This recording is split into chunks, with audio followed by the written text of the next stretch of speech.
Oke, bismillahirrahmanirrahim. Assalamualaikum warahmatullahi wabarakatuh. Waalaikumsalam warahmatullahi wabarakatuh. Oke, kemudian kita lanjutkan materi atlas. Saya harapkan teman-teman sudah mengerjakan sesuai dengan indeks yang sudah tertera pada atlas ya. Kemarin kita sudah membahas indeks risk response ya. Risk response. Kemarin sudah sampai indeks B berapa kemarin?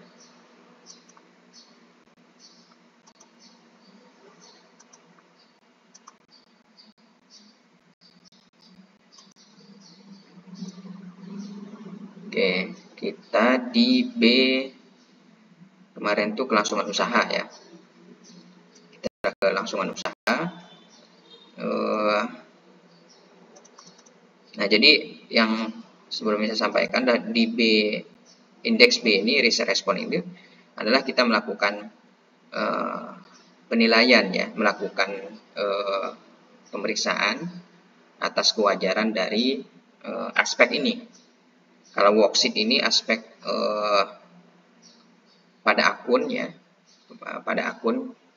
Kalau di sini biasanya kita melakukan substantif test ya, itu dilakukan di sini worksheet.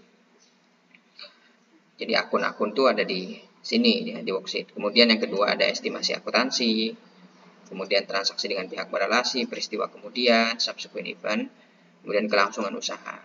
Nah, ini yang kita uji kewajaran dari masing-masing aspek ini gitu ya. Nah, selanjutnya adalah representasi manajemen. Nah, representasi manajemen. Kita lihat di B250. Representasi manajemen ini adalah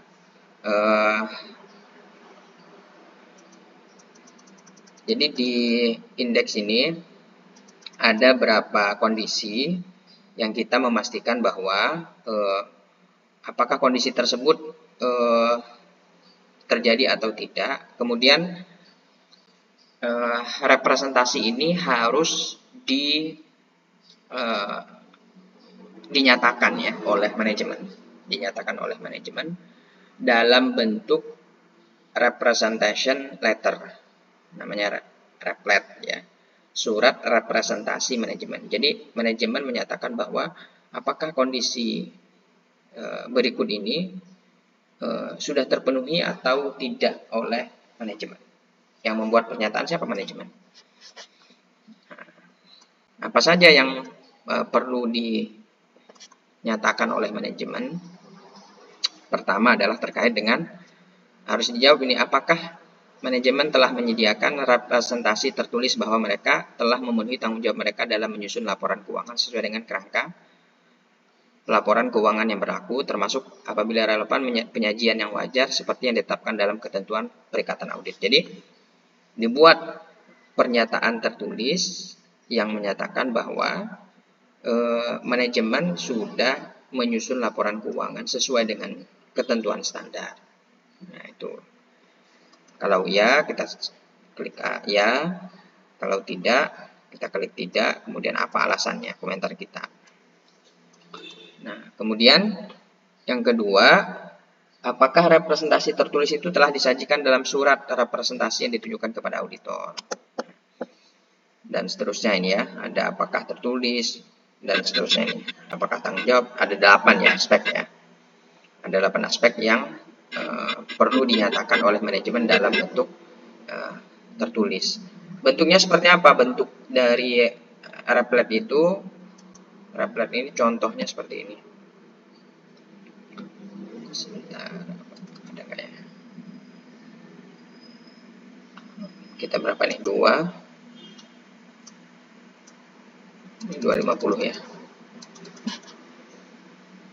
250. Oke.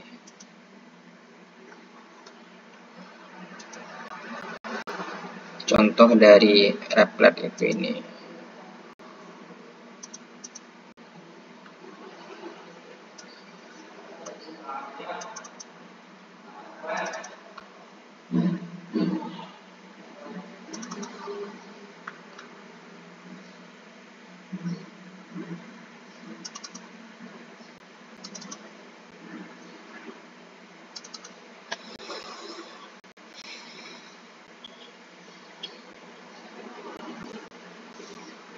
bentuknya seperti ini. Jadi surat dari manajemen kepada auditor yang menyatakan beberapa aspek ini gitu ya. Laporan keuangan telah disajikan secara wajar, kemudian informasi yang disajikan juga benar.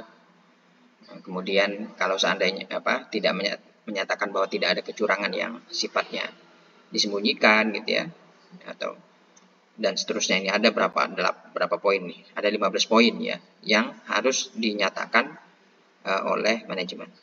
Nah, ini kita pastikan nih surat ini sudah disiapkan, sudah dibuat oleh klien dan dikirimkan kepada kita.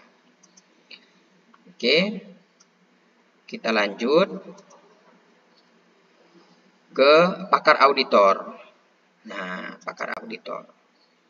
Nah, kita juga memastikan apakah auditor kita, gitu ya, sebagai auditor itu menggunakan pakar atau tidak. Nah, dalam kasus-kasus tertentu, klien-klien tertentu kita memerlukan pakar biasanya. Contoh kalau kita mengaudit perusahaan asuransi. Nah, perusahaan asuransi ini kan sangat terkait dengan penyisihan. Nah, penyisihan dan itu ada banyak penyisihan yang dibentuk oleh perusahaan asuransi. Kenapa? Karena dia harus mengestimasi kemungkinan klaim yang akan terjadi. Jadi perusahaan asuransi kan perusahaan mengcover resiko kan. Namanya resiko itu kan bisa terjadi, bisa tidak. Dan secara keuangan perusahaan itu harus bisa mengestimasi. Jangan sampai keuangannya itu tidak stabil karena kegagalan dalam mengestimasi. Karena kan kemungkinan orang klaim itu kan turun naik gitu ya. Ada yang memang kalau kondisi normal mungkin stabil. Tapi kan kita nggak tahu tiba-tiba terjadi hal-hal yang di luar dugaan yang harus di-cover oleh perusahaan asuransi. Dan itu harus bisa diestimasi oleh perusahaan asuransi. Maka ketika kita mengaudit perusahaan asuransi, kita harus memahami teknik estimasinya gitu ya. Teknik estimasi untuk membentuk penyisihan itu. Oleh karena itu, siapa yang punya kompetensi untuk menilai kewajaran dari estimasi tersebut? Ya, itu harus pakar. Siapa? Contohnya kita meng-hire aktuaris. Walaupun klien juga meng-hire aktuaris. Kita punya aktuaris, klien punya aktuaris. Kita adu kewajarannya. Nah, situ kita berarti menggunakan pakar auditor yang namanya aktuaris. Nah, itu ya teman-teman. Nah, berarti ke sini kita sebutkan nih kalau ya siapa nih contohnya. Atau juga kita perusahaan yang sangat dominan di bidang IT, sehingga audit kita itu audit berbasis IT gitu ya, atau klien kita nih klien IT. Maka kalau kita auditor yang pemahamannya hanya standar, pasti kita tidak memiliki pemahaman yang detail terkait dengan IT. Maka kita juga bisa meng-hire IT untuk apa? Untuk kita masukkan sebagai tim kita, tim auditor yang nanti akan menguji keandalan daripada IT klien ini. Contoh kalau kita ngaudit perbankan itu, maka kita diwajibkan oleh OJK itu untuk mengukur atau menguji keandalan IT perbankan. Nah, kalau kita basicnya akuntansi, ya kita nggak punya kapasitas gitu ya untuk menyatakan ini handal atau tidak IT-nya. Maka kita hire IT. Ataupun yang ada perusahaan yang sangat potensial terkait dengan hukum, maka kita hire ahli hukum gitu ya, pengacara. Atau kalau seandainya kita hire kalau kita perusahaan perbankan syariah, nah, auditor kita tidak ada yang paham syariah, transaksi syariah, maka kita hire ahli syariah. Nah, itu yang disebut dengan pakar auditor. Maka kita masukkan aja di sini siapa saja pakar auditornya ya. Contoh Andi ya. Ini ditulis saja nih karena orang dia ditulis manual. Contoh di sini 3 ya. Di sini contoh Ahmad gitu. Ahmad ini bidang keahliannya syariah. Nah, gitu. Pengungkapannya terkait dengan akun ini murabahah. Bisa juga kayak gini. Siapa yang mengikat kontak dengan pakar auditor? Nah, atau AP ya, apa KP gitu ya. Nah, kita di sini baru kita faktor-faktor yang dipertimbangkan. Bagaimana terdapat pengetahuan dan pengalaman sebelumnya yang dimiliki auditor terkait hal yang dipertimbangkan untuk menggunakan pakar auditor. Referensi kita nih, apa si Andi nih dia punya kompetensi apa dan seterusnya, punya kompetensi dan kapabilitas, risiko salah saji material, apakah kapal tersebut menjadi objek kebijakan atau prosedur pengendalian nanti. Kita jelaskan sih. Oke, itu bagian 1. Bagian 2 ini juga kita lakukan assessment juga, evaluasi kompetensi, kapabilitas dan objektivitas pakar. Nah, apakah dia punya keanggotaan di asosiasi profesi tertentu gitu ya. Apakah dia punya jurnal atau buku gitu ya. Ini menunjukkan keahlian dia. 3, pemahaman di bidang keahlian. Ruang lingkupnya apa, auditor mempertimbangkan tujuan pekerjaan pakar dan seterusnya. Ini materialitas. Nah, sifat, saat, luas, komunikasi, ada berapa aspeknya? 4 ya. Kita juga evaluasi kecukupan dan pekerjaan pada auditor ini, menggunakan sumber data yang signifikan dari pekerjaan pakar atau tidak, dan seterusnya ya. Ini kita jelaskan satu-satu. Ya. Oke. Yang ke B270 ini pakar manajemen. Jadi dalam perikatan audit, auditor meng-hire pakar, kemudian manajemen juga meng-hire pakar. Nah, meng-hire pakar. Sama juga untuk kondisi-kondisi tertentu yang manajemen itu tidak punya kompetensi di bidang tersebut gitu ya. Sedangkan terkait dengan pelaporan keuangan itu terkait gitu ya. Nah, contoh berkaitan dengan estimasi akuntansi. Nah, contoh dalam klien ini dia ada properti investasi. Karena punya properti investasi, dia punya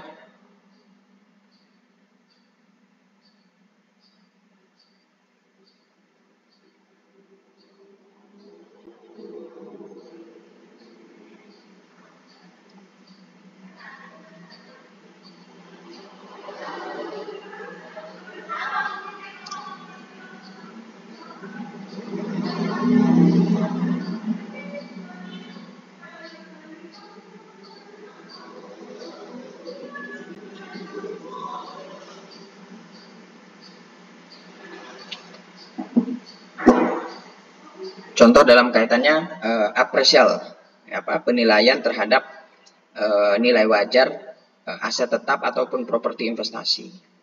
Nah, ini manajemen boleh melakukan penilaian sendiri kalau dia punya kompetensi di bidang tersebut. Tapi kalau tidak bisa, maka harus meng-hire namanya KJPP. Ya. Nah, KJPP ini yang nanti akan melakukan penilaian terhadap properti. Ini namanya profesi penilai publik ya. Penilai publik. Kantor jasa penilai publik ya. Nah, jadi dia melakukan penilaian terhadap aset tetap gitu ya, gedung. Ini nilai wajarnya berapa sih gitu ya. Kemudian ya aset-aset lainnya lah, bisa gedung, bisa tanah, bisa mesin dan lain sebagainya. Biasanya banyak yang menggunakan KJPP ini biasanya perbankan gitu ya, untuk menilai nilai agunan nasabah yang nanti akan diagunkan. Berapa nilai wajarnya, sehingga nanti ketika kita memberikan kredit itu atau pembiayaan itu sebanding dengan nilai agunannya, maka KJPP biasanya akan menilai. Tapi nominal tertentu lah, biasa 10 miliar ke atas gitu ya, itu harus memerlukan KJPP. Jangan sampai nilai agunannya lebih rendah daripada kredit yang diberikan. Atau bisa juga aktuaris, ya, aktuaris, biasanya aktuaria, ya, bidang keahliannya aktuaria. Nah, ini melakukan penilaian atas apa? Atas imbalan pasca kerja. Berapa sih imbalan pasca kerja yang harus diberikan perusahaan kepada klien ini oleh aktuaria dan lain sebagainya, ya, yang berkaitan dengan pekerjaan juga. Sama, di sini juga kita melakukan assessment. Ada beberapa bagian ini, ada 4 bagian, 3 bagian terkait dengan kompetensi daripada pakar manajemen. Apakah memang pakar ini capable, ya, mempunyai kapasitas yang cukup, ya, untuk melakukan penilaian terhadap akun-akun yang memerlukan pakar oleh manajemen. Nah, itu teman-teman. Oke. Selanjutnya, terakhir adalah komitmen dan kontingensi.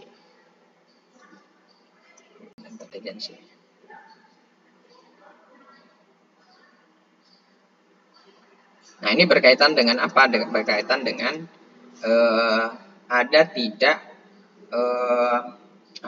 kejadian-kejadian yang memerlukan yang namanya berdampak pada komitmen kontingensi. Komitmen seperti ini. Kita ada beberapa assess yang kita lakukan, memperoleh pemahaman dan dokumentasi kebijakan serta prosedur yang digunakan oleh manajemen dalam mengidentifikasi dan mendokumentasikan liabilitas kontingensi.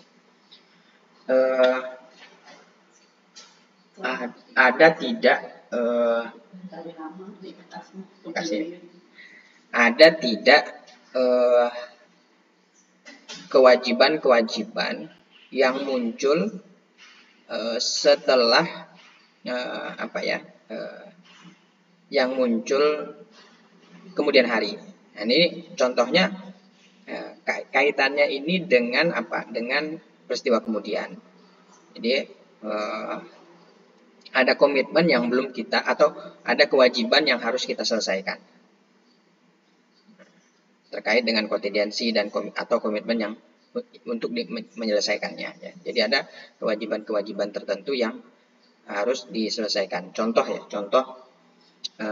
kalau ini nih perusahaan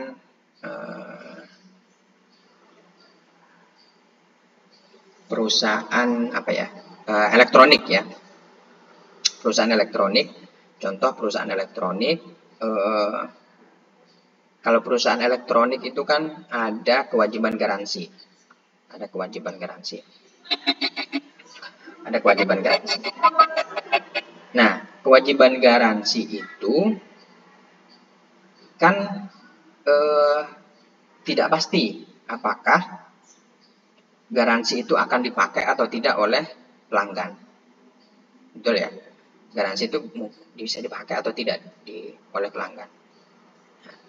Kita harus mengestimasi, tapi kalau kita anggap tidak ada klaim, kan kemungkinan akan ada klaim. Tapi kalau kita siapkan klaimnya berapa nilainya. Nah, itu.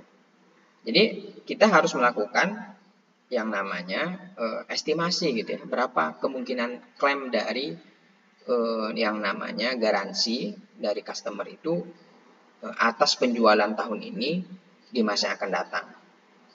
Kan penjualannya tahun 2024. Klaimnya kan nanti bisa terjadi di tahun 2025. Itu kan udah beda periode, gitu, ya. Sehingga apa? Sehingga manajemen itu harus mengestimasi berapa kemungkinan klaim, probability claim atas garansi tahun 2024 yang terjadi nanti 2025. Tekniknya menggunakan data historis, gitu. Data historis ke belakang itu berapa tahun, 3 tahun, kita lihat setiap tahun itu klaimnya itu berapa. Nah, berapa persen dari penjualan. Nah, dari penjualan itulah, dari data historis itulah kita melakukan pembentukan kewajiban atau liabilitas atau provisi ya atas kewajiban dari kemungkinan garansi yang akan terjadi di masa yang akan datang. Nah, itu teman-teman. Oke. Atau termasuk juga komitmen ataukah ada rencana komitmen untuk komitmen leasing, kemudian komitmen yang belum kita selesaikan gitu ya. Ini nanti sifatnya ada yang harus dimasukkan gitu ya pada komponen laporan keuangan, atau cukup dia di disclosure ya, diungkapkan pada catatan atas laporan keuangan. Itu tergantung dengan kondisinya. Ini ada beberapa pertanyaan ya yang harus kita jawab. Di sini ada 8 ya. Ada 8. Coba kita lihat apa saja ya. Pertama ya, peroleh pemahaman dan dokumentasi kebijakan serta prosedur yang digunakan oleh ini ya tadi ya. Nah, review laporan keuangan periode sebelumnya terkait dengan kontingensi atau komitmen untuk menyelesaikannya. Kemudian diskusi dengan manajemen kemungkinan adanya kontingensi komitmen yang membutuhkan pengungkapan laporan keuangan. Diskusi harus mencakup pertimbangan nilai bawaan aset dan liabilitas yang sensitif terhadap perubahan. Review MOM ya, minute of meeting ya, terkait dengan kontrak atau bentuk dokumentasi lainnya terkait pelaksanaan komitmen atau kontingensi. Kemudian review invoice ya untuk biaya ahli hukum pada periode yang dikasihkan ya. Termasuk ya kasus kaitannya dengan kejadian setelah tanggal pelaporan ya. Ini juga bagian dari komitmen kontingensi. Nah, diskusi dengan manajemen ini yang kita lakukan ya, berkaitan dengan termasuk asuransi, ada potensi klaim dan seterusnya. Ini bagian dari komitmen kontingensi. Nah, ini mempertimbangkan hal berikut dalam mencari liabilitas kontingensi ya. Litigasi yang disebutkan oleh pengacara. Kita komunikasi dengan pengacara. Ada nggak kasus-kasus tertentu yang memunculkan liabilitas kontingensi di masa akan datang ya, kaitan dengan hukum ya. Ataupun assessment pajak ya. Kemudian discounted receivable, ini endorsement ya, termasuk tadi ya, garansi. Ini bagian dari transaksi-transaksi yang memunculkan liabilitas kontingensi di masa akan datang. Komitmen juga ya, komitmen ada kewajiban kita untuk menyelesaikan komitmen. Ini komitmen leasing, penjualan, kemudian merger dan seterusnya. Ini adalah bagian-bagian yang kita assess ya, terkait dengan apakah terjadi komitmen kontingensi dari transaksi yang akan kita nilai gitu. Itu teman-teman dari indeks B ya, indeks B risk response, ada representasi manajemen, kemudian pakar auditor, pakar manajemen, dan komitmen serta kontingensi. Silakan nanti teman-teman melanjutkan pengerjaan atlas di indeks ini disesuaikan dengan soal ya. Tadi ada contoh di komitmen kontingensi, ada kasus hukum ya yang harus di-disclosure, harus diungkapkan pada bagian komitmen kontingensi. Ya, nah. Ini di sini sudah diinikan.